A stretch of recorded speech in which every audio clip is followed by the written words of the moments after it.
This episode of Going in Raw is sponsored by Liquid IV. Summer is jam-packed and the heat can be no joke, which means summertime is also the time to prioritize hydration. And Liquid IV delivers an optimized ratio of electrolytes, vitamins, and nutrients, which turns ordinary water into extraordinary hydration. With 3 times the electrolytes of the leading sports drink and 8 vitamins and nutrients, Liquid IV is your perfect companion this summer, whether you're working out, chilling poolside, or hydrating after a night out. So tear, pour, and live more and turn your ordinary water into extraordinary hydration with Liquid IV. Get 20% off your first order of Liquid IV when you go to liquidiv.com and use code RAW at checkout. That's 20% off your first order when you shop Better Hydration today using promo code RAW at liquidiv.com.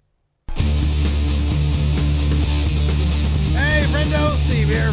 Larson. And welcome back to Going in Raw, the only pro wrestling podcast you need to be listening to. On today's episode, oh man, we're going to talk about hotel keys. We're going to talk about Dom Mysterio in the latest sex romp comedy from WWE. That is last night's Monday Night Raw. A lot of fun. Also, not so much fun for Trevor Ricochet Mann, who seemingly, and we can talk about this, written off WWE programming, or maybe he wasn't, Larson. Well, I mean, regardless, he's been written off for a period of time. Now is he written off for good so he can go to All Elite Wrestling? Or, I mean, this felt more of one of those open-ended type deals so much as opposed to, like, he was, you know, like thrown off the top of the arena or something like that. Like, that would have been a situation like, all right, he's written off. Or like when Tony D and the family write somebody off of NXT, they more or less say that, Merther. Merther. Yeah. This wasn't that. It seems like we're going to write him off TV.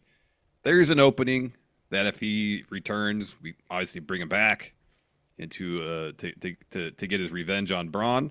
But if he's gone, he's gone. So it was interesting. They kind of left the door open a little bit, as opposed to a lot of times people get written off. It's fairly definitive. Yeah. But I guess in that sense, since it was a bit open-ended, what does this mean regarding his future, whether it be in WWE or AEW? I mean, PW Insider made it sound like it was not exactly a done deal, but he was probably going to leave and go to AEW. It's Fightful couldn't confirm there was that decision made, but people were expecting him to leave and go to AEW. And all that Meltzer would say is, yeah, people seem to think he's going. Decision has been made, but I don't know what it is. Yeah, it did. And a follow-up to that, Meltzer, and I agree with this. The actual, incident where he was, written off did feel more like he'll be back in a couple months. Samantha gets into the ambulance with him and off they go. There's going to need to be some additional explanation at this point. If this was the Vince days, I would think that wouldn't happen. They would just do this and then he would never be saying, Samantha would be fine, smiling, happy, next week. But in this day and age, there's a requirement at this point for follow-up, or at least if they want to be thorough about things, which lately they try to be as thorough as they can with filling in, the holes. But like what Bron did to Ricochet really warrant some amount of payback either from Ricochet. And hey, maybe the situation is, maybe it's exactly like you're saying, and they haven't sort of figured it out. Like, okay, he hasn't signed elsewhere. He's probably still under contract for a number of, whoever knows how long, days, weeks, months, or whatever. And maybe there's the idea, well, we still might be able to get him. So let's not, have Braun, shoot him, or like you said, throw him off the top of the arena. But with Samantha getting in that ambulance with him, which was a great touch. Yeah. I don't know if, let's say he decides it would be relatively, I think, unprecedented for them to make the announcement that he's leaving the company because of this. That would be interesting because, obviously when Dean Ambrose, John Moxley left, or was planning on leaving, they had a press release saying that he decided not to renew his contract and he'd be leaving when it expired. But it'd be something, yeah, I think somewhat unprecedented, as far as I'm aware, at least in recent history, to have someone leaving the company and they have essentially a kayfabe press release saying due to the injury suffered, Ricochet is retired for WWE competition, essentially, you know. Right. Yeah. And I mean, I think also it's good you bring up Mox because, you know, they did have that last house show, like the Shield's last hurrah They had or to whatever send it off for him. was. Yeah. And so, but yeah, like, I don't know if there's ever been a situation where, you know, somebody's been like, well, this was so traumatic. Sorry, I'm fixing the date. I don't know why I can't get these dates right here. There's been something so traumatic that somebody said, I got to leave WWE. We had Rey Mysterio say, I don't want to deal with my son anymore. I'm leaving the company. And Triple H said, in the story, switch brands. Okay. In the case of Ricochet, I don't know. I don't know what they're going to do here. But yeah, it seems like maybe, let's say this, though. How would they handle it? How do you think they would handle it if they don't come to terms? He does want to go to AEW. He does tell them, hey, you know what? I appreciate it, but I'm done. How would they then, would they even mention him again? Or is it a situation where Michael Cole next week is going to be like, he sustained serious injuries and it's doubtful he'll be back? Is it as simple as that? And then because that there is enough to then you can make the connection. Well, he just didn't come back because of his injuries. Yeah. I mean, that's possible. And given the nature of the attack and kind of the open door nature of it, I wonder if it's not just, hey, he hasn't signed a deal elsewhere,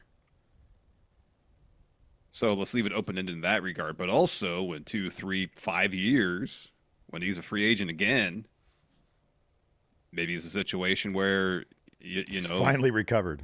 He's finally recovered and might make his way back, and they don't want to close the door on that permanently from a storyline perspective, you know? Yeah, that's why they wouldn't kill him off. Yeah. you know, but yeah, I mean, 3 to 5 years, whatever it is, that'd be kind of normal for him to come back. So yeah, I don't know. I thought the angle was very effective. And you know, this is one of those situations too, where I know a lot of people bitch about the nature of, you know, the dirt sheet spoiling things. I like that there was that sense of almost dread whenever Ricochet showed up on the screen.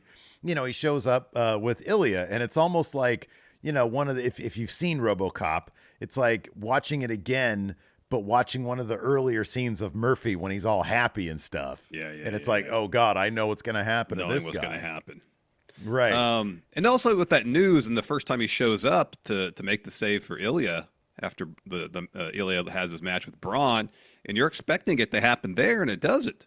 Yeah. They played with your expectations. Yeah. You know, Bron doesn't write him off there. We have to wait till later to see it happen. And it puts the doubt in your mind. Oh, all right, maybe this isn't his last night here. And then most certainly it is his last night here for a while at least.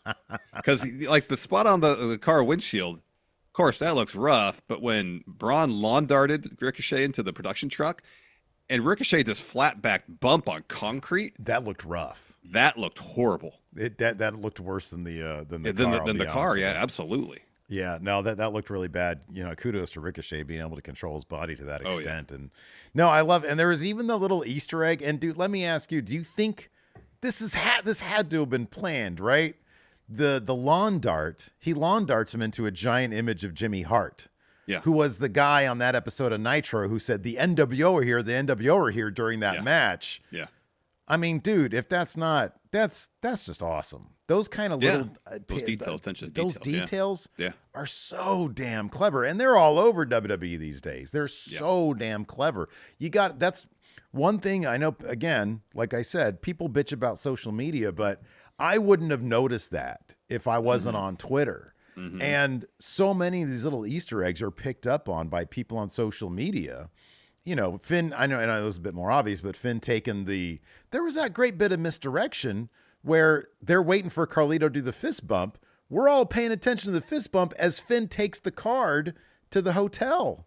Yep. I mean, that's good. That's good stuff right there. Yeah. Yeah. It's like a magician. You got to have the thing that distracts people so they can do the sleight of hand trick. Right, exactly. Yeah. So you Like got you're to sitting divert their there. attention over here. So then, was it the thing where you pull your thumb off? Look, Steve. Okay, yeah. Oh, Oh, oh shoot! Sorry, I whoa! did it wrong. Where's Look, the? I'm pulling my Oh thumb off. Look at man! that. Where's the blood? You didn't notice it. Misdirection. That's Yeah, the man. word. Thank you, freedom. KME. Yeah, you're sitting there Misdirection. at the pizza cookery. A guy in Granada Hills, a guy comes up Yeah. to you with like a hat. It's like, oh, crazy shit's about to go down. And it's the flowers that you could smush down to fit in the hat, and then once you pull them out, they're just... Let's talk about sex because All the right. Judgment Day storyline is dripping with it right now. They have been suckered into a sex romp comedy movie, and I love every second of it. It's It pretty is fun. absolutely hilarious and so much fun.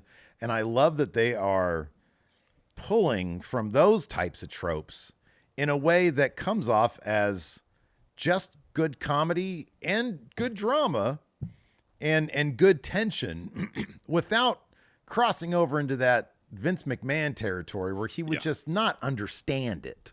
He wouldn't get the magic of that and what you can do with Yeah. fun situations like that, with adult themed situations like It would that. he would just go take it to a grosser area.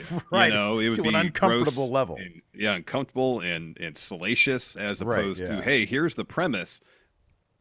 The premise isn't the end unto itself. The premise is to explore the dynamic between all these characters. Yeah, right.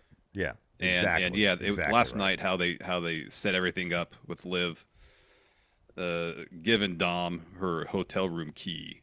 La Chateau. And then the way that was the thing they always have with Judgment Day, there's always some sort of albatross Yeah. that's a wedge between them. Yeah. It was the Money in the Bank briefcase for the longest time. Now, to an extent, it's the World Heavyweight Championship, and now they introduce this hotel room key, where Dom, it's like logically, I want nothing to do with this. But he's got the loins of a 27-year-old guy or whatever he is. And oh man, those hormones are just free Well, then you flowing. got, he throws it on the table, and everybody's like, "Oh, that's Oh, bad." they What does turn into teenagers. And what does Carlito say? "Oh, that's cool." And dude, that was the best "that's cool" I've ever heard in my It was life. really good delivery. Because number one, Carlito's like 40. Yeah, But even he's still like, oh, that's cool, to be a kid again. yeah. And what's his face? JD covers his mouth. He gasps. And then he looks at the hotel key and says, La Chateau. Which I had to listen to. I was like, did he just say La Chateau? I was dying at that. And Finn, the dad, Yeah. but on the down low, the real guy behind it, it's got to be him, right? Yeah. They've had that Demon Finn thing in the background in their clubhouse for a while. They just released a new Demon Finn shirt. Oh, I didn't notice that. You didn't notice that when you bought your Beef Week shirt? Got to point this out really quick. I know this is super tangent time, but we just discovered this morning. I noticed it last night in a commercial, but I wasn't paying attention, which is surprising because it's Arby's. Beef Week. Beef Week. Arby's x WWE, the collaboration I never knew that we needed for one But the week one only. you always probably craved. Like a Right. 5-for-5 deal back in the day. Right, exactly. I mean, it's like if BK and Star Trek had a deal, which I think they did for Star Trek Search for Spock, because I have one of They those did. cups. I think I Yeah. had one of the cups. I got the cup in my thing. And so yeah, they got the 5-for-5 deal, which the lore of which looms large in my family. Oh, yeah, absolutely.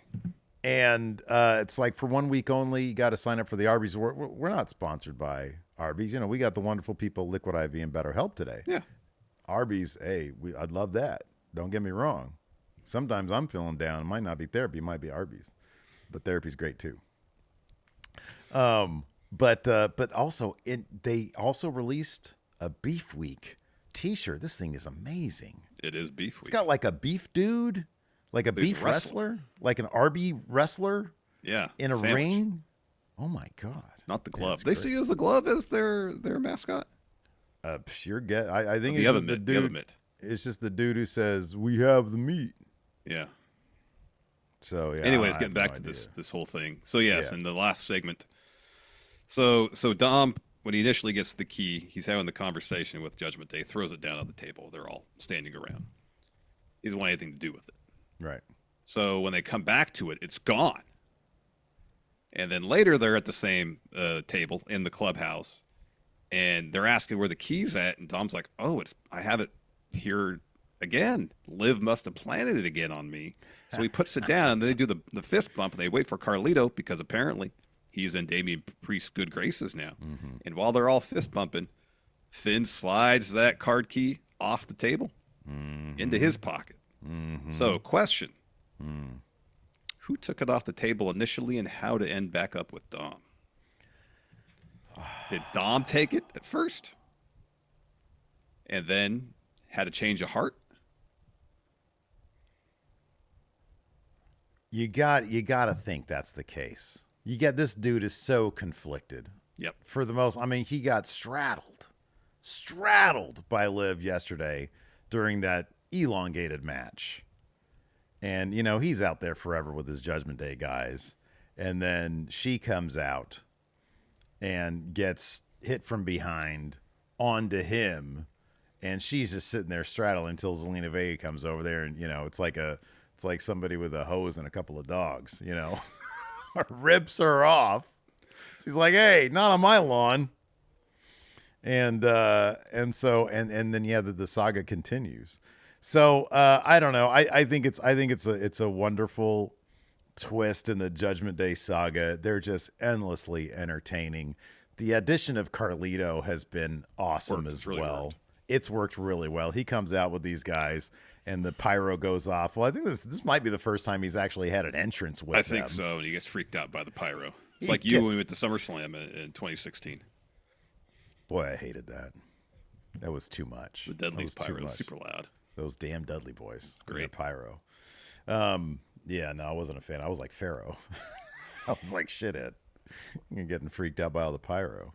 But yeah, their chemistry is off the charts. The chemistry is off the charts. They do a really good job of walking the line between being a hapless comedic act and knowing when to bring the drama and the tension and make it feel real and palpable. So how's this going to affect Clash of the Castle?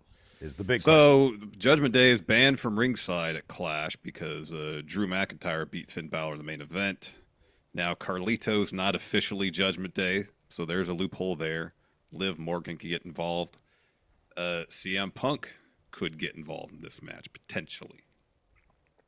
Yeah. So even though Judgment Day banned from ringside, it's not to say there's not moving pieces involved that could bring unpredictable variables to this match. Mm-hmm. I was going into it, I was thinking Drew would probably win, but I was hesitant to put a whole lot of confidence on it because I thought maybe with Braun Strowman getting involved in the orbit of Judgment Day, it might be leading to a Damian Priest, Braun Strowman title program. So I was like, all right, I think Drew's going to win, but I'm not going to have a ton of confidence on it. And nothing as far as Braun's dynamic with Judgment Day last night changed or progressed. He didn't have a confrontation with Damian Priest. Right. And who's to say if Priest loses the title, he still can't feud with Braun afterwards. Mm-hmm. But there's enough they got on the table going forward potentially for Priest that it puts a little doubt in my mind that it's like a sure thing that Drew is going to win. I will probably still pick Drew to win, but it's not going to be to a high degree of confidence. It's interesting, too. There was one segment last night that kind of babyfaced Drew McIntyre up. And he was high-fiving fans on the way out, too. And the Sheamus bit. Yeah. The Sheamus bit. And then on top of that, him playing the numbers game, I thought was really interesting. Now, who is this? Pontus here in our YouTube chat brings this point up. And I don't know how I feel about it. I'd love to see it. And given that one member was just humiliated at the NXT Premium Live event, Joe Coffey. Talking about Gallus. Yeah. Drew McIntyre's entire thing has sort of been the guy just doesn't learn. And he blames everybody else for his problems until he does learn. He won the title off Seth Rollins at WrestleMania, and then he loses it because he loses himself again. the Damian Priest Judgment Day situation could be Drew McIntyre understanding that numbers really matter. And that's why I was thinking, okay, well, it could be he brings people in. Could be Gallus. Would be a great way to introduce him to main roster. They've been main roster ready since the beginning of NXT UK. Oh yeah.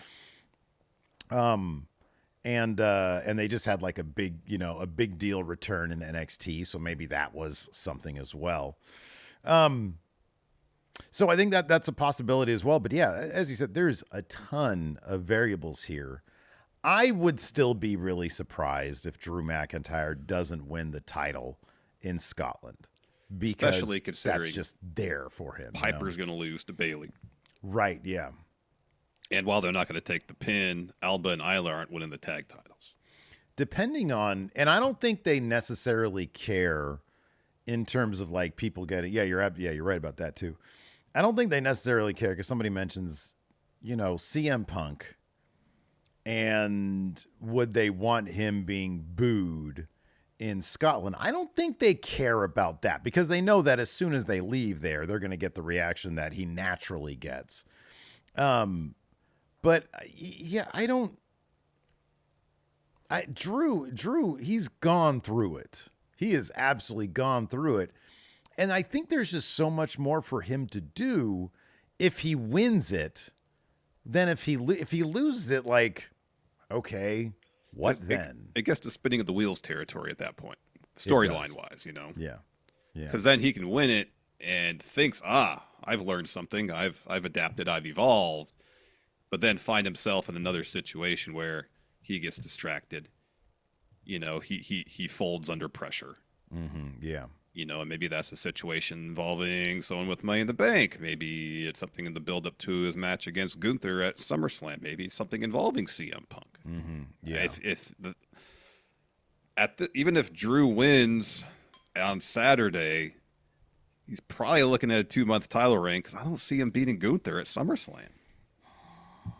Oh, I don't know that he would lose at SummerSlam. I think at SummerSlam, that might be, if he brings Gallus in for this, then he's going to use Gallus at SummerSlam. I think it's much more likely that Gunther would win at Bash in Berlin, which again, it would still be, I guess a 2.5 month reign or 3 months. But yeah, I don't know. I don't know. That's Raw has such a bizarrely deep roster of people who could be getting that world title when you really think about it. So the Gunther thing, I don't know. That's a whole other issue. Because easily, like, you could say if they really want to do Gunther, just save Priest for him at Berlin. But yeah, Drew is sort of the thing, It's like it can't just be him and Punk waiting for that match with no title on the line. And the idea of Drew losing 2 years in a row at the United Kingdom pay-per-view. That's, yeah.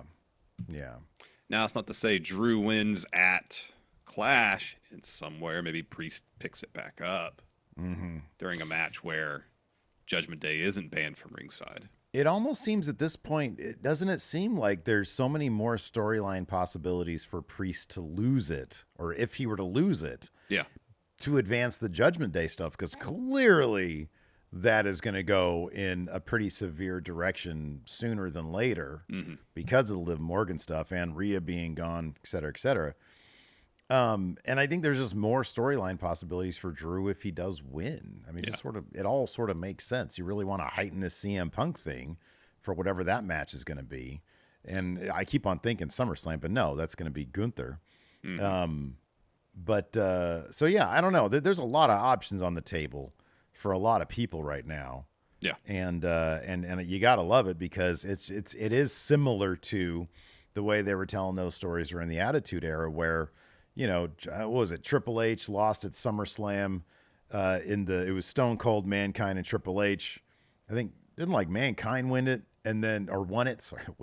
won it. And then the next Monday or something, Triple H won it off him because Austin was like, nah, Triple H ain't ready or whatever it was. Yeah.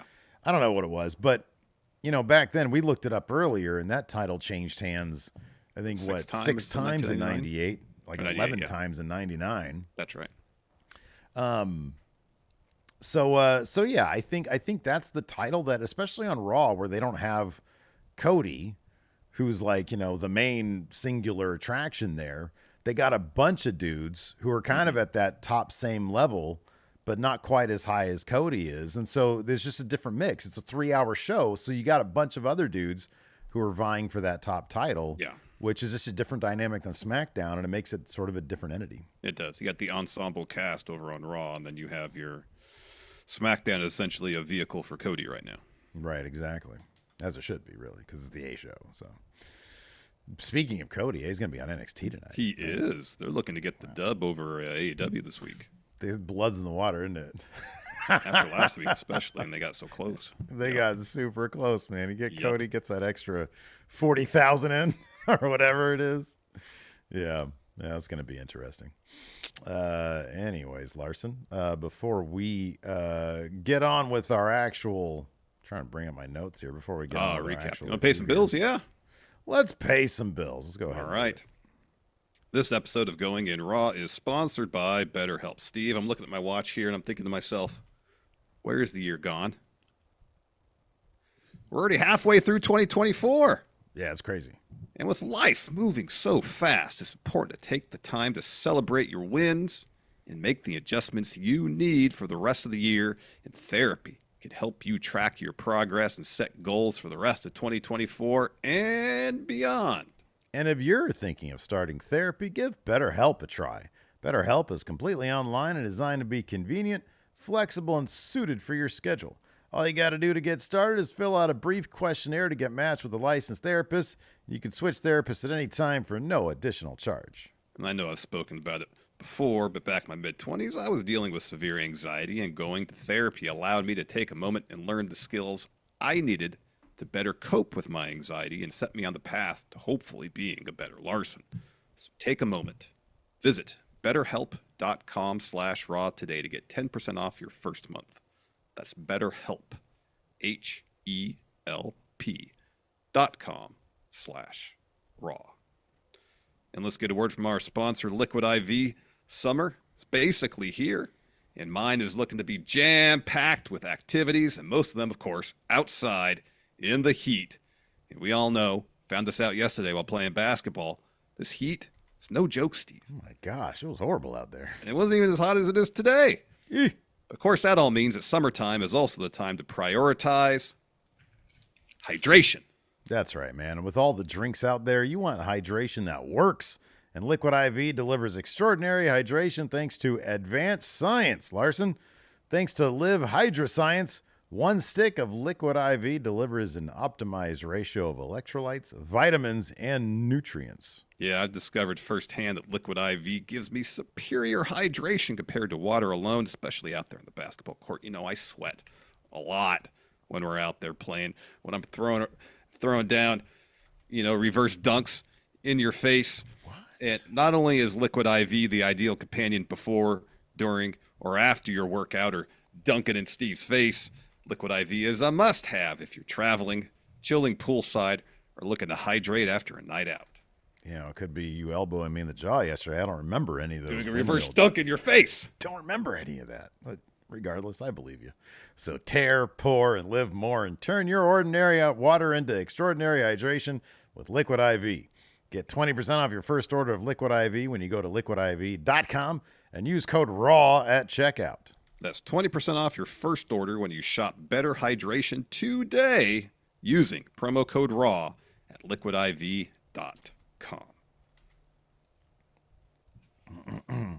All right, man. So anyways, Raw kicked off. We see Bron arriving, Ilya Dragunov, and also Bron shoving somebody. Oh, yeah, dude. This guy. They're doing such a good job with walking Bron. assault charge. And I like that it's not one-dimensional. Like, after he beats the hell out of Ricochet, he just kind of takes a moment and it's like, well, I had to do that. Yeah. I agree with that. I think they're doing a terrific job with him. We also see Damage Control entering the arena earlier. I like that was kind of different because they weren't out in the parking lot. They were like coming through the entranceway of the actual, like, of the arena. Mm-hmm. And then we have Drew McIntyre. He comes out happy. Drew. He's in a good mood. Yeah. We get a package of what happened last week. He gets on the mic and says, I can't focus on anything else in 5 days at Clash at the Castle. Who's ready for a new world champion? I'd say I'm looking forward to going one-on-one with Priest, but we all know the Judgment Day scurries behind him every single time. Priest, I don't give a damn. So that brings out Priest. The crowd was kind of not going to, no offense to people in Toledo, crowd was not the best last night. You're not going to mince words. Crowd wasn't good. They were kind of crap. They started wetting Priest. Oh, I mean, during the Ilya Bron match, which was fantastic. Dude, they were so quiet. Very quiet. Very quiet. All their notebooks out. Anyways, Priest says, Drew, you got your shot and you're still out here making excuses. Last week you said I made it personal. Why? Because I made you look stupid at your own game? You just made it personal right now. You're telling the people I need Judgment Day to be a champion. This title is not the Judgment Day's world title. And this title you're obsessed with, you're forgetting about the man who holds it. On Saturday, I'm heading into your territory in front of your people. I'm going to put you down. As much as I love my crew, I don't need them or anyone else to be champ. I'm champ because I'm Damian Priest. Drew says, Damian Priest. Drew says, fine speech, but I don't care what you have to say. Hope you enjoy your title run because Saturday I'm coming to take it from you. The only chance you have is with these guys helping you. So the Priest basically, this goes on and on, but Priest basically lays it out, says, how about this? Tonight's main event, you versus Finn Balor. If Finn wins, I don't need them, but my guys get to be ringside. If Finn loses, no Judgment Day at ringside. So Drew is like, okay, good. And then, so yeah.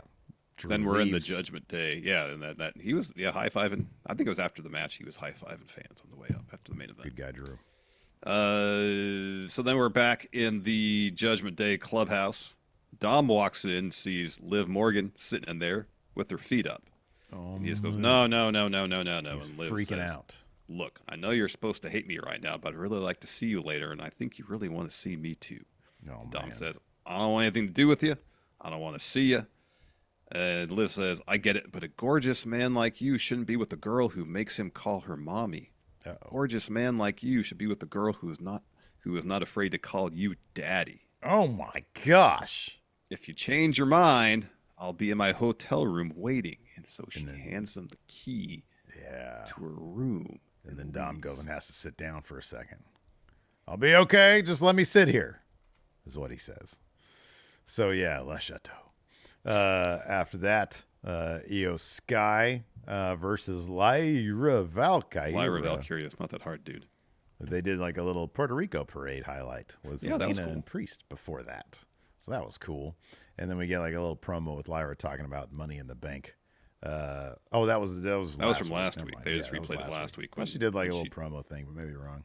Talked about that, and then she gets attacked by Io, which sets up this match. Hell of a match this was. It was really good. This was really, really good stuff.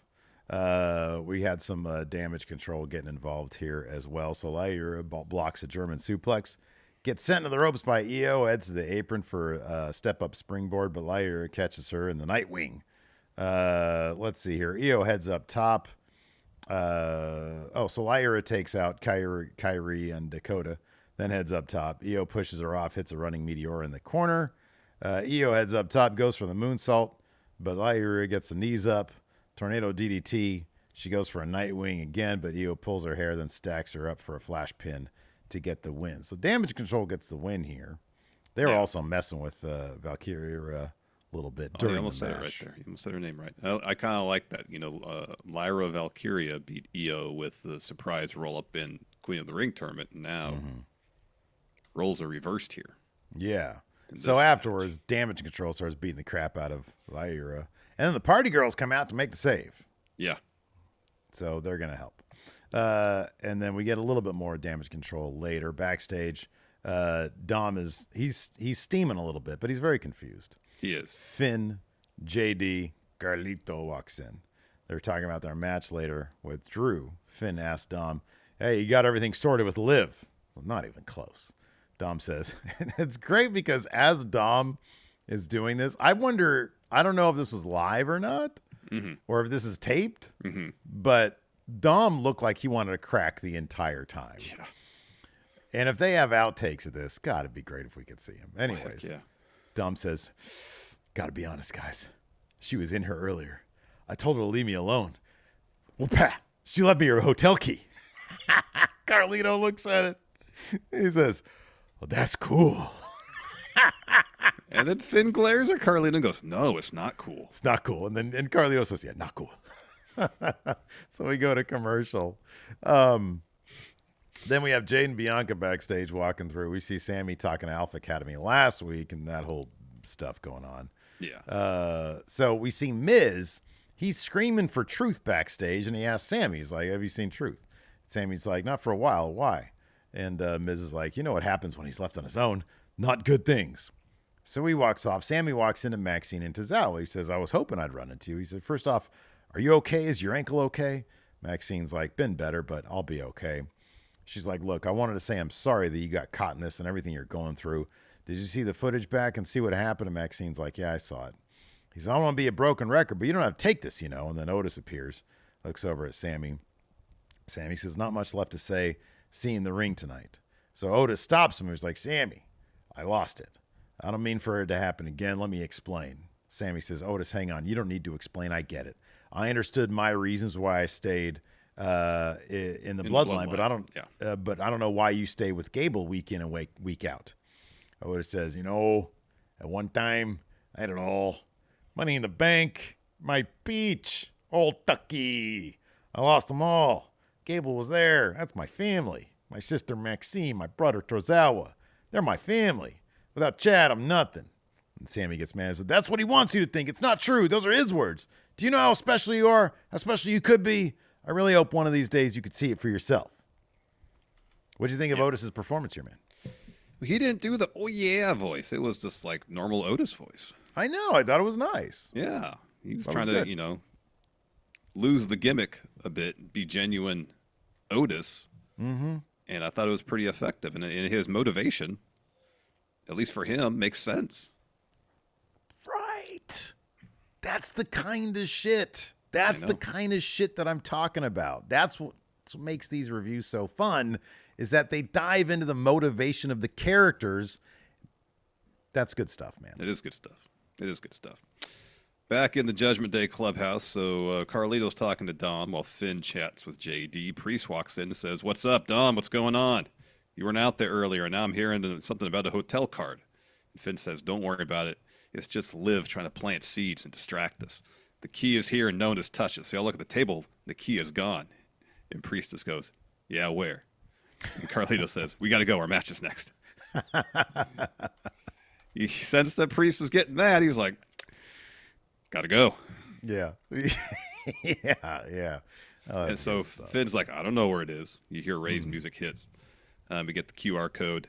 And we got the LWO making their entrance. We go to commercial. Come back. And we get some Battleground highlights. And we get a Ludwig Kaiser promo. I'm not sure how I felt about this. Okay, tell me why. Because I might be on the same page with So I thought, like, the promo itself was fine, but he was talking about eliminating people. That said eliminated up on the screen like it was, you know, like a dating show. Eliminate. Eliminated. I'll eliminated. I know. Duh. So, Lance Archer eliminated. Ludwig here says, I'm fully aware about what has been said about me by simpletons. I'm a sidekick, nothing more than Gunther's mouthpiece. Last week, I did not beat Sheamus by talking with anyone's help. I beat him with A-plus talent and A-plus ruthlessness. Go ask Sheamus. Ask him how it was possible for a talking Ken doll to destroy his knee. Ludwig Kaiser is not to be taken lightly. I am designed for greatness. I belong at the top. Anyone who dares step my way will be eliminated. Eliminated. Former champions, eliminated. Unworthy tag partner, eliminated. Eliminated. WWE legend, eliminated. Eliminated. The rise of Kaiser has begun, and soon you will call me Mr. Money in the Bank. Also, this is a really small criticism, but they also shot a lot of this on like normal camera and not like 24 frames, fancy lens, looks like a movie part camera. of it too is the font they used in the presentation for eliminated. It was just like basic and kind of cheesy. Yeah. Where's you think one of the give me the stamp animation. Eliminated. Or you could even do like the jail cell sound effect they use for the Uso Penitentiary. Yeah.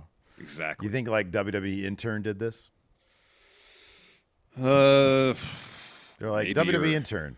We need you to entry level editor. You get your first promo producer credit. Could be. Go do this guy. He's like, okay, how about we do the word eliminated here. I Eliminated. don't think that's necessary. Durr. Duh. Anyways, after that, we've got LWO and Braun Strowman against Judgment Day. Damn, it was like an hour-long match. It was super long. It was a Broadway. What do they call it? And then Rey Mysterio was getting isolated for like 12 minutes. Yeah, it was a really long time. I don't know if I would have been able to bring energy as a member of the crowd during this, but certainly during the Ilya Braun stuff. Oh yeah, that was great. This was fine. It was just long. Yeah, no, it was good. Braun's entertaining. They're all entertaining. They're all good. Yeah, they were. So you mentioned the bit where Liv gets knocked off the apron after she comes to ringside and lands on Dom, straddling him. And so she smiles. She's leaning back. Yeah, she don't try to get up. She's there for the ride. Yeah. So then Zelina grabs her and attacks her, and everyone's pulled apart. Braun makes his way back up to the corner. Dragon Lee tags him in. Braun charges around the ring, does the choo-choo, shoulder tackles. And then he chucks Carlito in the ring, hits a corner splash, a running power slam. He tags in Dragon Lee. Dragon Lee stands on Braun's shoulder, hits a splash off there to get the win.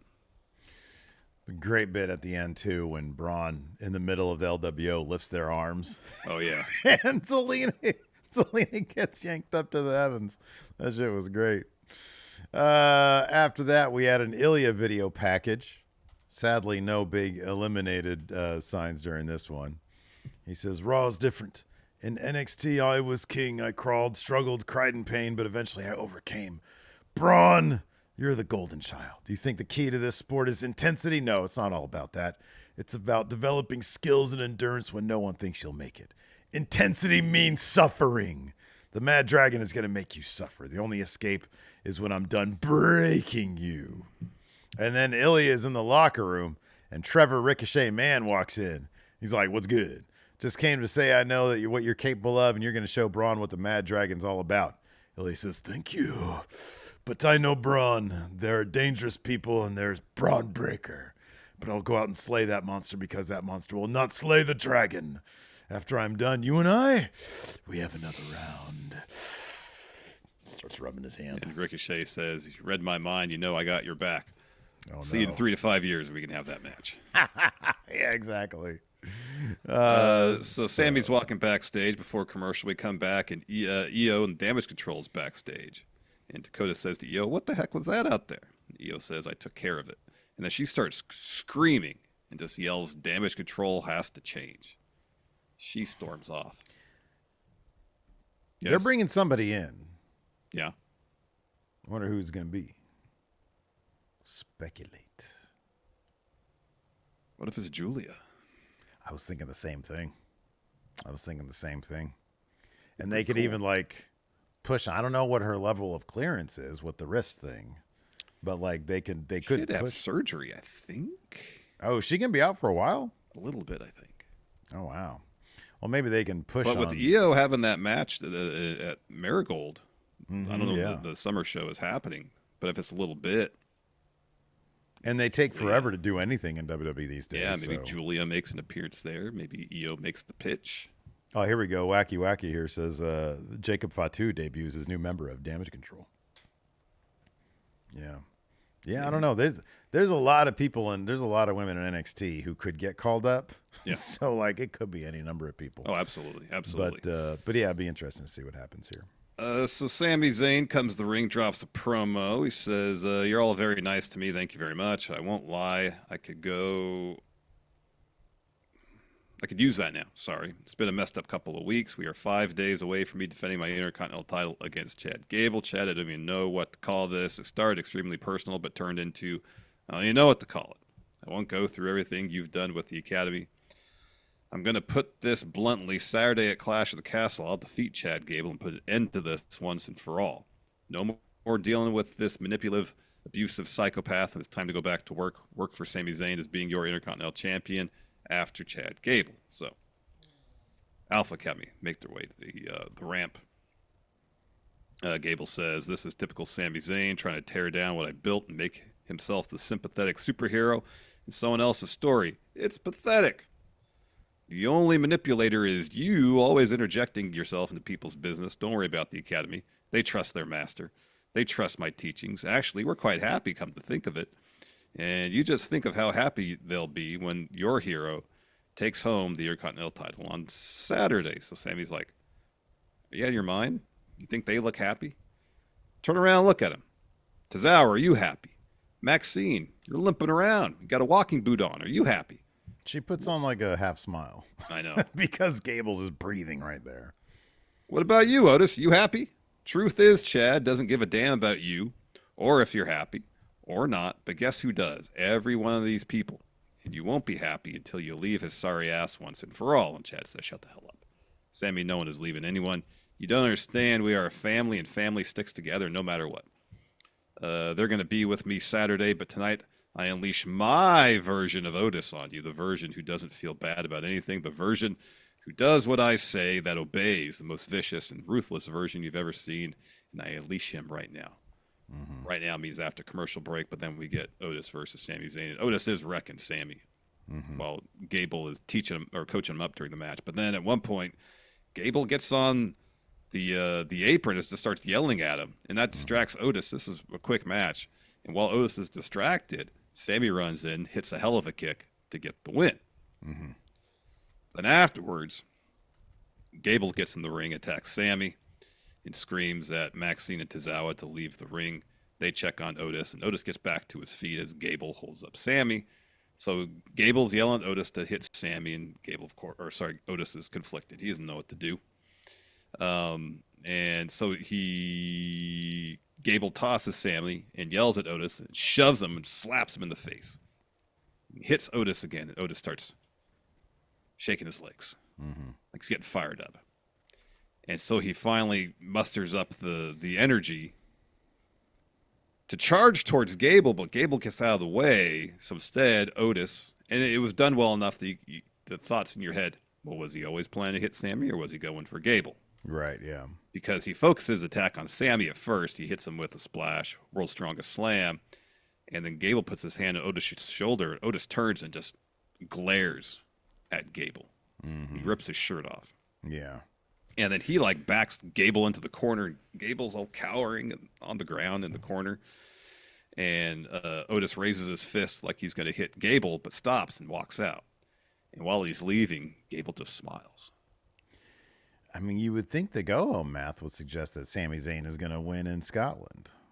I would think. I mean, this is probably going to be what you thought it was going to be last time, where now they'll get to the Otis-Gable feud. Or is there more story to be told with Gable as champion and Otis now well, shit, now he's got that on me. That complicates things even. It'd be one thing if Gable loses, it might be easier to break away from him.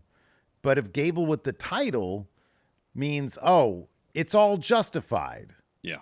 He's right, and he's vindicated, and I got to fall in line and become this monster that he wants me to be.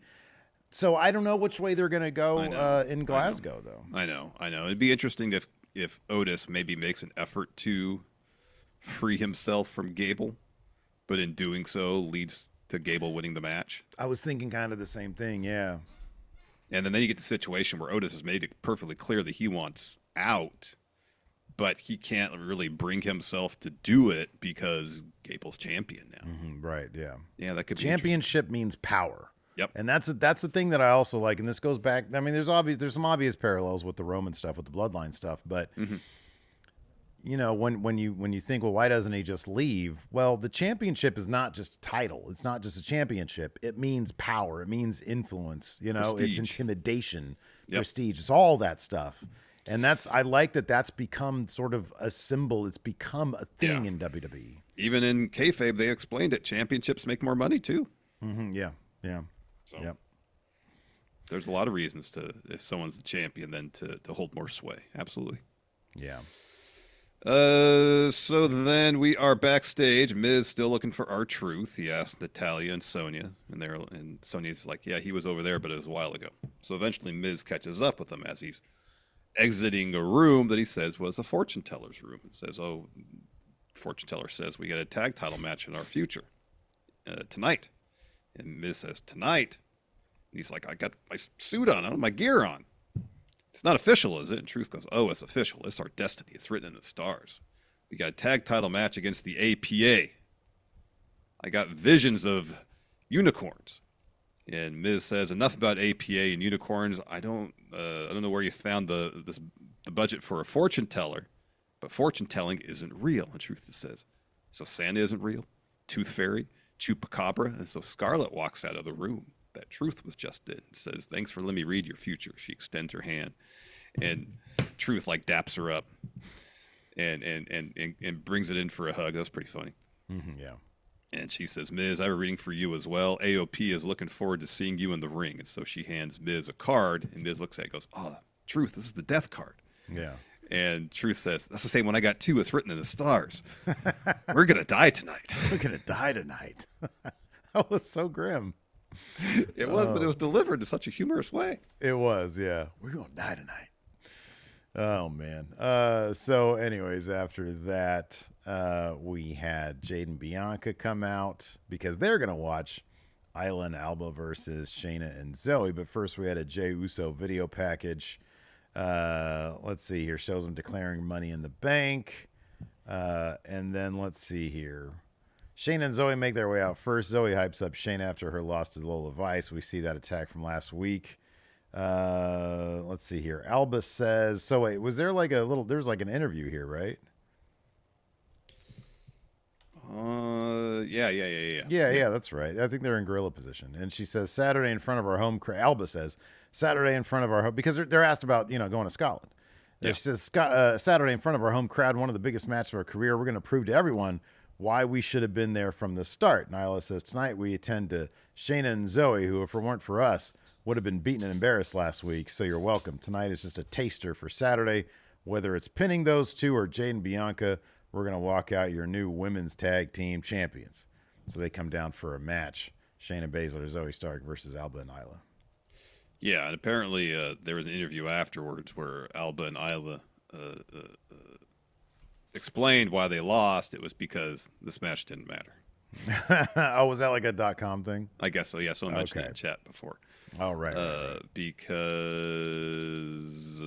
who gets put in the Karafuda clutch? It was Alba Fire. Mm-hmm. She passes out, and then afterwards, after the ref calls for the bell, Shayna doesn't let go, and so Zoe has to go over there and like get off.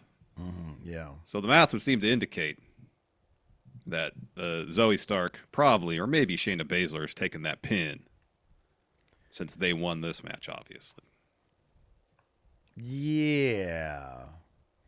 That was definitely one of them. Yes. I just don't know like how many times. I mean, Shayna Baszler seemingly could just eat pins and like, still, she is one of those people who kind of like, oh man, she's still kind of considered a menace. She's still kind of, she's booked strong, but she eats a lot of pins. Yeah. So yeah, no, I agree with you. I think somebody in their team is going to take the loss here in the triple threat. Should be a good match though. Yeah. After that, we had a Braun Breaker video package highlighting his run. He says, me being the golden child isn't any more intense than you, the guy who screams into the camera every chance he gets and holding your breath until your face turns purple. It'll take everything and then some to beat me. There's only one badass, one mean one, only one dog. That's me. So he's got badass written on the stomach of his singlet. It's like his hips. He's across his hips, basically. Oh, was it across the hips? And then he has something else? A little bit lower than his stomach, but I could be wrong. And then he has meaner than evil on his butt cheeks. Yes, meaner than evil on his butt. They really need to bring back some sort of like the gears. That's like the one part of the presentation that's not working is the gear.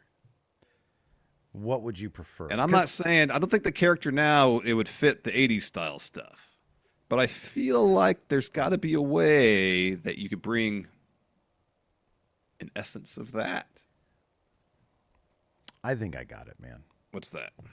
You get whoever used to airbrush RVD's singlets and just go crazy with it. Because, look, I understand with the badass meaner than evil thing, they're leaning into kind of the cheesiness, kind of like the 80s pro wrestler vibe, the Steiner vibe, where it's like, this is gaudy, it's tacky, but that's kind of just what his presentation is going to be. It tickles the same way LA Knight tickles that old school rock promo type feel. Braun Breaker tickles that, nostalgia bone for whatever that is. But if you're going to lean on the nostalgia aspect of it, that was his thing. That was the thing with the 80s inspired patterns and whatnot. His gear he had in NXT for the most part. This just seems like it's kind of cheap. Yeah, right. But that's part of it. So you do the singlet, but you go like fucking full bore. I'm talking about. Oh, I agree with you. The airbrushing, absolutely. Yeah, airbrush like demon dogs, graveyards, fire. Tribal. You can have themes. badass. You can have meaner than evil on there, but have it like in a more aesthetically pleasing way. Yeah. Well, pleasing. I don't know about pleasing. I mean, in terms of how it's presented and structured, loud.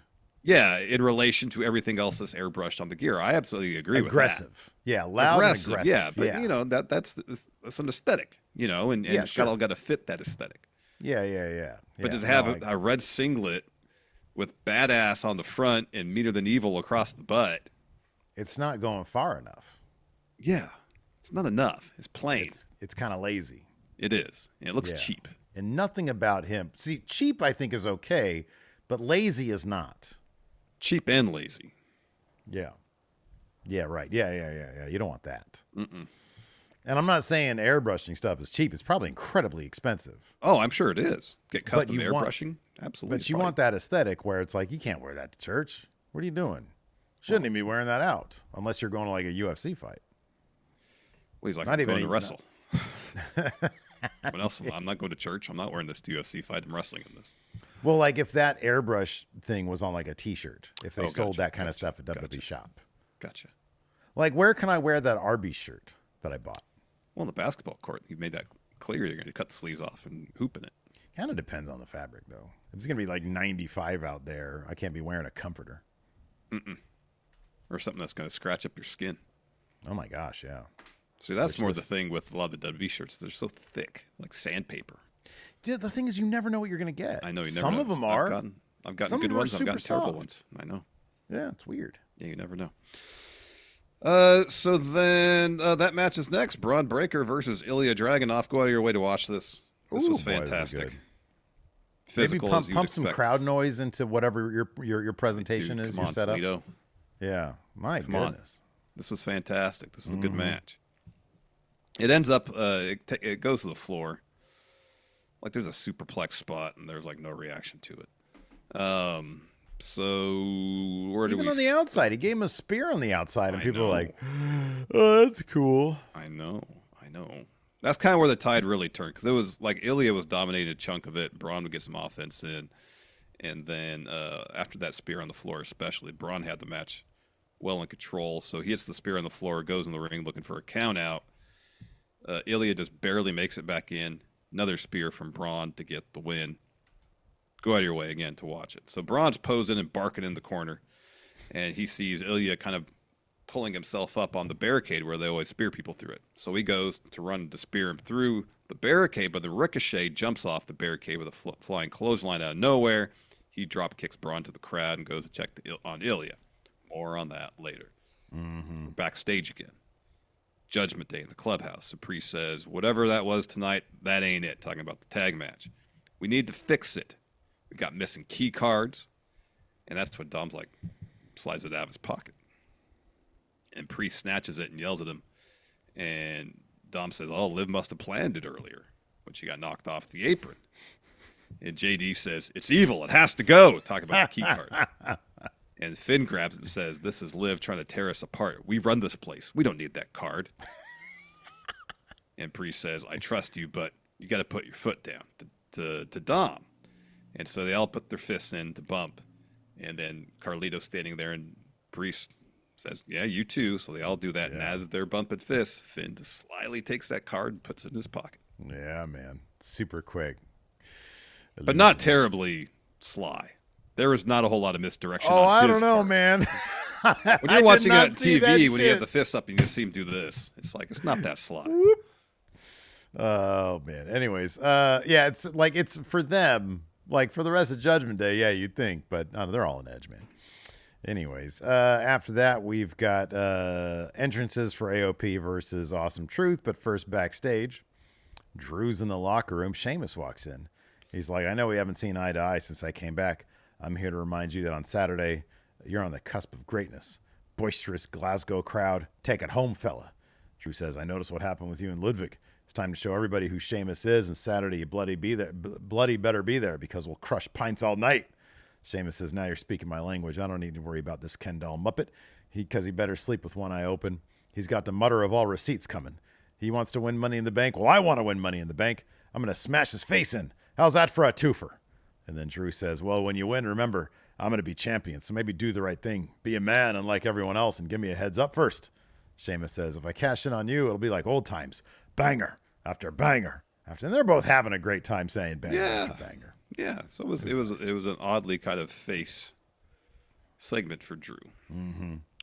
Then we got a final. Is it possible they're sort of like facing him up right now because he's going to be a sadistic son of a bitch once Gallus gets in the equation, or once he gets the title in some way, shape, or form? You know, I think they're kind of facing him up a little bit right now because Damian Priest is very much a heel. Yeah. And especially they're going to Scotland. They're not going to boo Drew McIntyre regardless what he does. Right, yeah, right. So just kind of face him up for that match. Mm-hmm. After win or lose, he'll go back to, especially once he starts feuding with CM Punk again, mm-hmm. he'll go back to snarky Drew McIntyre. Yeah, yeah, could be. So we got a Final Testament interview. Kathy asked him about AOP's match, and Karrion Kross says, Final Testament has everything you need to take over any brand. We haven't exactly seen that. And tonight, AOP are bringing the titles home, and maybe, just maybe, Xavier Woods will realize he belongs with us instead of Kofi Kingston. Scarlett says, Woods, we would never abandon you like Kofi did last week. You can't trust him. Ooh, not a compelling case. No, not really. And then, I was like, man, that'd be cool if we got a title change here. Awesome Truth just don't. Those titles are. Anyways, Awesome Truth versus AOP. This is like a roll-up win here, wasn't it? So, Miz avoids a splash from Rezar. Akam tags in. Miz hits an insecurity, tags in Truth. Truth hits his 5 moves of doom. He dumps Rezar to the floor, tags in Miz. They hit a double back suplex and do a double 5-knuckle shuffle. But then Kross trips them both up. Scarlett's on the apron. That brings out New Day. They come out, attack Kross. Rezar chases him as Truth hits Akam with the title, but doesn't move. And then Miz rolls him up and gets the win. So they come out on top. Final Testament really are just booked. Like they're a depth faction, Steve. They are a super depth faction. I mean, do they have they had any like depth guys need wins? I think to lose the big ones. AOP beat Street Profits before they got drafted to Raw. Oh, did they? Okay, I believe that's so. Something. Yeah, that's something. They lost to Axiom and Nathan Frazier. They did. So we're backstage, and Ricochet is back there helping Ilya. Bron comes running through and spears Ilya into road cases. So Ricochet pulls him off. They start brawling. And that's when Bron picks up Ricochet, lawn darts him into the production truck. Ricochet takes that nasty bump onto concrete, and then he picks up Ricochet, walks up a couple of steps that lead to the production truck, and then power slams him through the windshield of a car. Mm-hmm. And Ricochet was making some of the best I just got my ribs crushed noises since Shane McMahon did when he got power bombed onto that pallet. Yeah. Ricochet's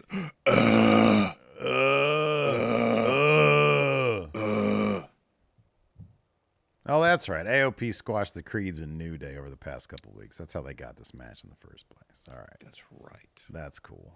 And then Braun did a great job. So he's just sitting on the kind of the edge of the hood of the car. And again, he's not, I wouldn't say pleased with himself. He's not snarling monster. But he's more like, well, I did what I had to do. He's making a point. Yeah. Yeah, he's not a snarling monster. It's nothing over the top. It was actually very understated. Yeah. It was really well done. Exactly. None of this would have been an issue had he been booked in the King of the Ring. And that's the point. He's just there to make a statement. He's not an out of control monster. Nope. He's just fucking people up. Yep. And so officials come out to check on Ricochet. We go to commercial. We come back.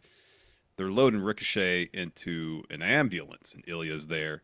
And Samantha Irvin, who's, man, she sold this. Big time, yeah. Crying. And they show her when she saw it on the Tron happening, and she, like, her, you know, like she's staring at the screen, seeing what happens, and saw some footage online of her running off to go backstage from the ringside area, and she's just crying. She's like, I want to go with them in the ambulance.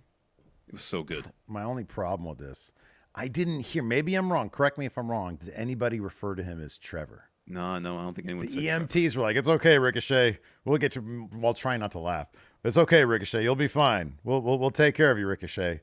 Yeah. No, call him Trevor. I know. You're gonna be fine, Trevor, man. You're gonna be fine, Trevor, Ricochet, man. But it was like heartbreaking when Samantha says, "I want to go with them." I know.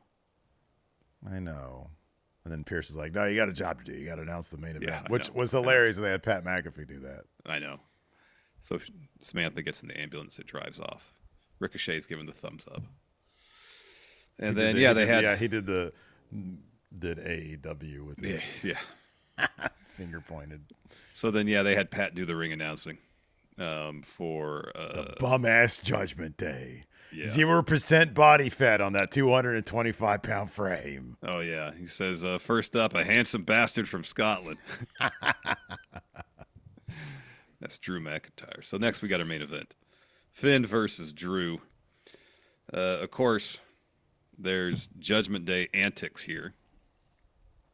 And it's like at least 2 or 3 times Finn has Drew in a position to hit a potentially a coup de grace, but Drew always finds a way out of it. So at one point, Drew hits a future shock. He's looking for a claymore. He sees Priest walking down the ramp to the ring. Of course, that distracts him. So then Carlito gets on the apron on the opposite side. Drew headbutts him off. JD's 90 degrees to the left. Drew chucks him into the ring and then hits him with the claymore, tosses Carlito out of the ring. So Finn looks for a roll-up, gets a 2, hits another sling blade and a shotgun drop kick, goes up top looking for the coup de grace, misses. Drew hits him with the claymore to get the win. And then we have a stare down between Priest and Drew to end the show. Yep. Not a clear-cut go-home math, but... no, not in this case. I don't know. It's going to be 1 or 2 confidence points on whether it's Drew or Damian Priest winning this match. So probably all the confidence points. I'm just we're doing our predictions later on today, but all the confidence points probably on Jade the and women's tag match. Yeah. They're not losing. Bailey's not losing. Sammy and Gable will probably have my 1 or 2. I'm sorry. They'll probably have my 1. Drew will probably have my 2. Same. Because Cody will probably win. That'll be the 4 or the 3. Oh God, yeah. Cody's gonna be 4, and then Bailey will get my 3. Yeah, Bailey's winning. Yeah. So there you go. Would you like to answer some questions? Let's answer some questions. Cruz asks, when Jade and Bianca eventually break up, which one turns heel and who wins?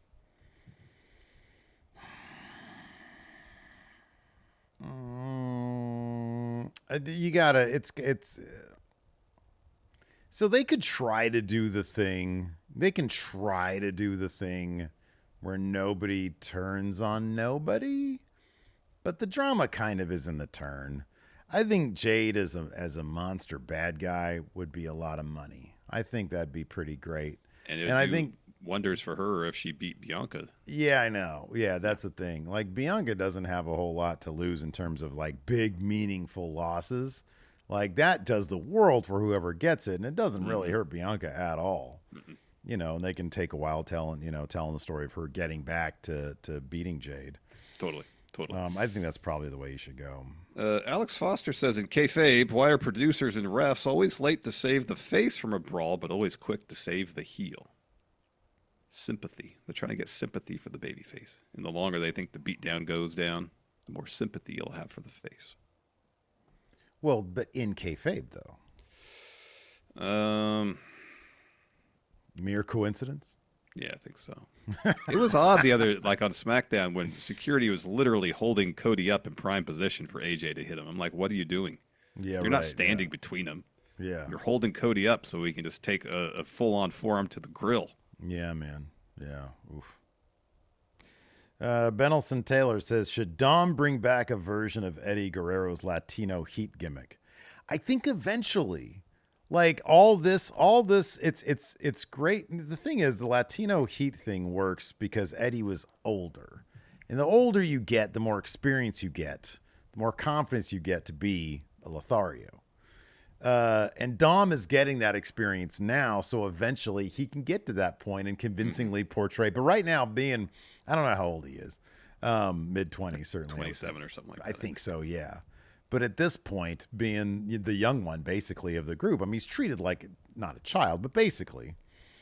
And so having all these conflicted emotions, you know, and the horniness revved into overdrive is such a great story for him. But eventually, down the line, he's going to be in WWE forever. Mm-hmm. So, yeah, eventually, yes.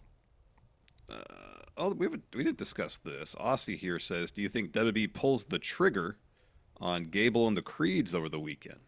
There's a situation where Otis does turn on Gable, but Gable's already got his next iteration of the Alpha Academy. I think last night, back in the background, he was talking to Ivy Nile, too. Okay. So... yeah, I don't know. I want more Brutus reviews of various crackers. Oh, the giant Cheez-It. Yeah. Yeah, his whisper reviews. He was whispering the whole thing. It's possible. I mean, it seems like they're planting the seeds for Alpha Academy 2.0, so. Mm-hmm. Maggie with Super Chat says, yay or nay on Rhea staying quiet on social media about Dom and Liv? Yeah. I'm a big yay on that. Yeah, same. I don't want to know what her reaction is to any of it until she shows back up on TV. The specter of Rhea Ripley needs to be like Romanesque, you know? Yep. Maggie also with a super chat says, please hit that thumbs up. Yeah, man, we haven't mentioned it. I feel like at this point we shouldn't need to, but I haven't even looked at We're at 174 right now. That's not bad. It's All not right. bad, but we got over 600 people watching, yet we only have 177 now. We should have about 300 plus. Yeah, that'd be ideal. So, hit that thumbs up if you like what we're talking about. If you're a fan of Stradlin and Le Chateau Hotel Keys, all that stuff, if you think it's cool. Yeah, hit that thumbs up. Also, man, we are in just the beginning of the month of champions for the predictions challenge here. Yeah. The Big Blue Predictions Challenge. Look, crazier things have happened than people losing out on one entire event. If you still want in on the Big Blue Predictions Challenge, there's two huge events. WWE Clash of Champions with all the prop bets and confidence points involved, and AEW, whatever that thing is, coming up. Oh, Forbidden Door, that's what it is. Forbidden Door. So who knows? Anything can happen. There's still time to get in on the Predictions Challenge. Get the Friendo Club set up. Go to patreon.com/Stephen Larson or click join right here at youtube.com/Stephen Larson. Either way you do it, it's $5 a month. You got access to our bonus episodes. A brand new Friendo cast just dropped this morning. We talked about our Desert Island movies and then also the question threads that we're reading from right now. You get access to that. And then, of course, the Big Blue Predictions Challenge. Who will be the new Big Blue Predictions champion, or will Master Kira 89 retain their Big Blue title? Find out. And hit that like button. Payday here asks, who would be the best Money in the Bank winner between Balor, Jey Uso, CM Punk, Damian Priest, assuming he loses at Clash, Solo, or Kevin Owens? Yowza. If Priest is still champion coming out of Clash of the Castle, Balor as Money in the Bank would be Money in the Bank winner would be great. That would be pretty awesome. I'd like to see them start to get to this Bloodline Cody Rhodes stuff. So Solo is pretty intriguing, especially if he were to give it to The Rock. But no, I love the Finn Priest thing. That could be really good. Sorry? That could be really good. real. Let's see here. We also already talked about this kind of. Oh, wow. Here we go. John Hosey says, since Braun has essentially joined the LWO, what other random wrestler would you like to join to randomly join a faction? Lexus King joins the Bad Bloodline. All right. All those Lex offenders would be so excited for that, Stop Larson. saying that, man. Gregory Fiella says, the way that Braun Breaker is being booked, when do you see him winning the world title? Not for a little bit, but they're doing such a good job with him right now. Yeah, he definitely's got that Intercontinental written on him, though. He really does. Yeah. Like, yeah, they got such a strong lineup on Raw, man. They really do. They do. Let's see here. Samuel Raja says, what mid-card people would you guys love to be on Money in the Bank? I mean, that's a thing. Like, the mid-card is just stacked. It's loaded. So, like, all the names that we've just mentioned, you know, like, if Kaiser and Shane, they got to have qualifiers for this thing. I think they said they are, yeah. Oh, okay, cool. Right on. They took my suggestion. Great job.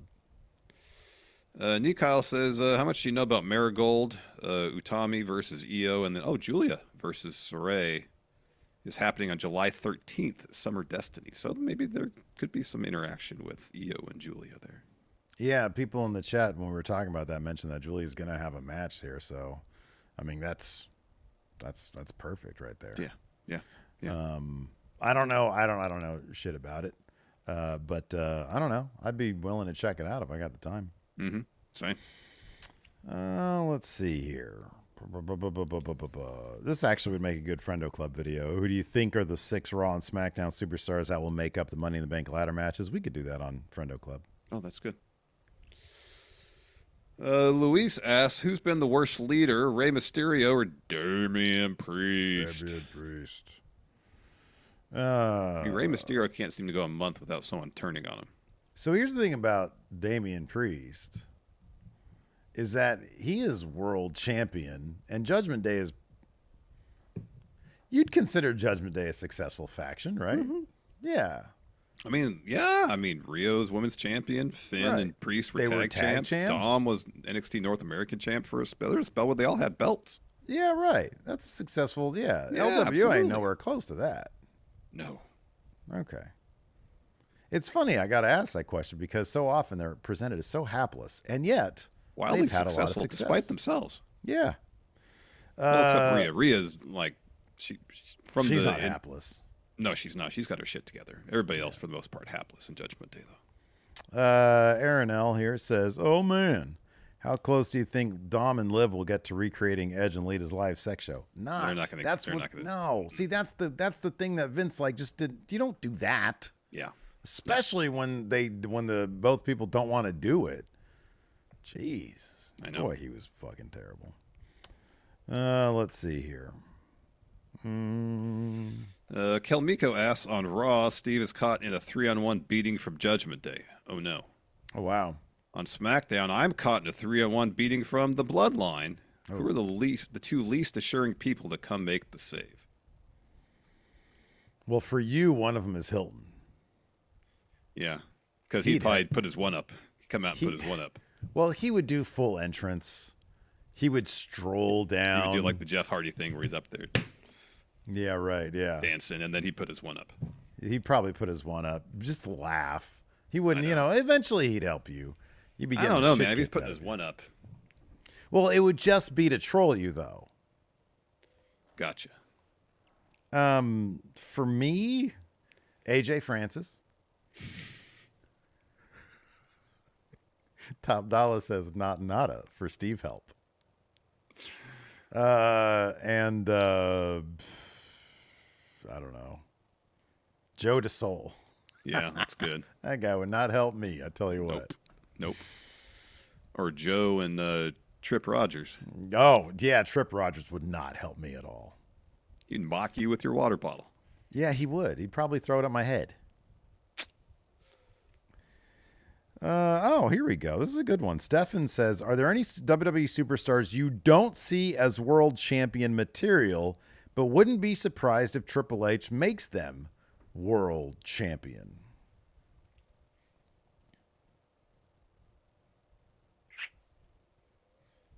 I'm trying to think of people I don't see as world champion material, and then thinking if Triple H would ever make them world champion. I know. I think that's a pretty short list.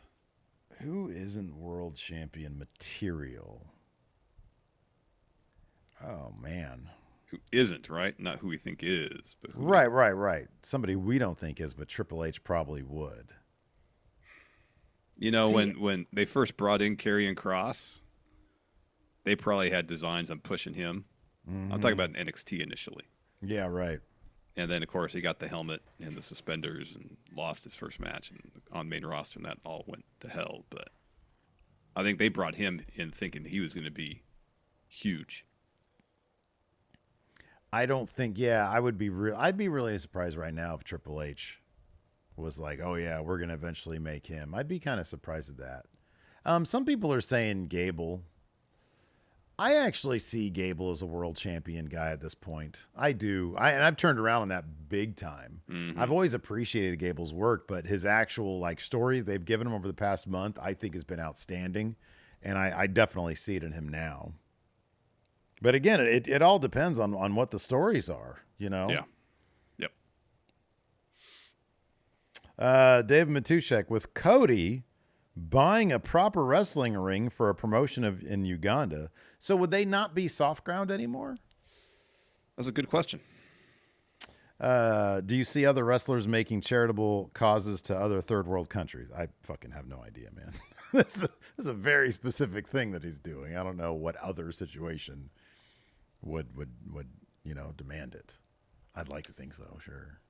But there's another wrestling company that was getting momentum, like Soft Ground did, and was looking for ways to grow the promotion.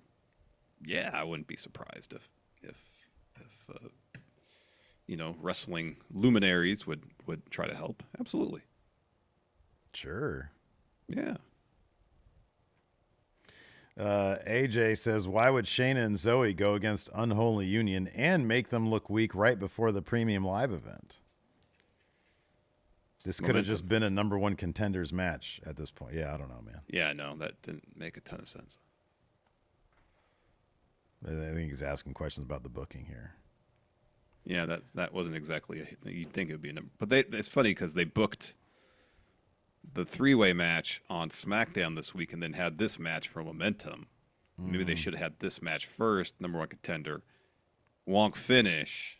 Well, it's because Shane and Zoe are going to lose. They're going to be the ones eating the pin. That's why they're going to lose. That. Yes, yeah. To make them look strong beforehand. Yeah. But they're going to lose.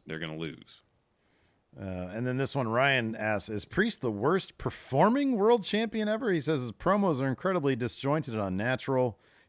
He stumbles immediately when he starts talking. I love Damian Priest. Yeah, I like him too. His promos in the ring oftentimes are not exactly, and granted, it was a terrible crowd last night. They're not terribly consistent. He does come off as genuine, but sometimes they lack a little bit of that energy, that pop that I think resonates with the crowd. But he's a really cool looking guy, and he seems like a swell guy. And I think that he's like backstage. I love his stuff backstage. Yeah. But the in-ring promo, it's just not his if you were like, hey, what are his top 5 attributes? I probably wouldn't put it in the top 3, what makes him so effective backstage and the bits there hampers him out in the arena because backstage he plays to the camera, the people in the room. And when he's in the ring doing his promos, he's not playing to the back row. Mm-hmm, yeah. I'm not saying he has to be super over the top, but there's a connection that has to be made. Mm-hmm. Like Cody, obviously. He can come out there and read the phone book, but he can make a connection with everybody in that building reading the phone book.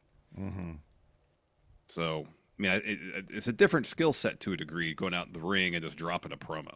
That ain't easy. And Dude, connecting that with shit people. seems it's hard. Yeah. I mean, I'm not like, I don't have a ton of acting experience, but the little acting experience I have it seems, though still difficult, easier to play to the camera exclusively or to 3, 4, 5 people in your scene as opposed to 10, 15,000 people in the building.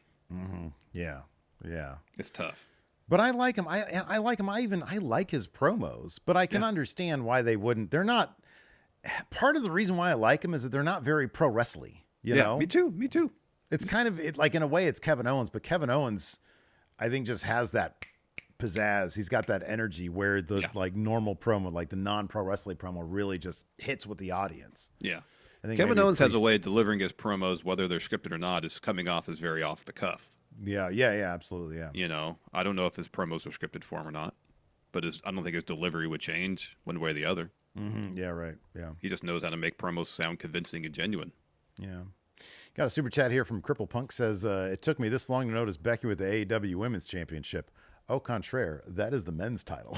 That's the big title right there. Yep. I think it is anyways, isn't it? I think it is. I'll have to look. I don't have the YouTube stream up. Looks like it. Yeah, I think it is.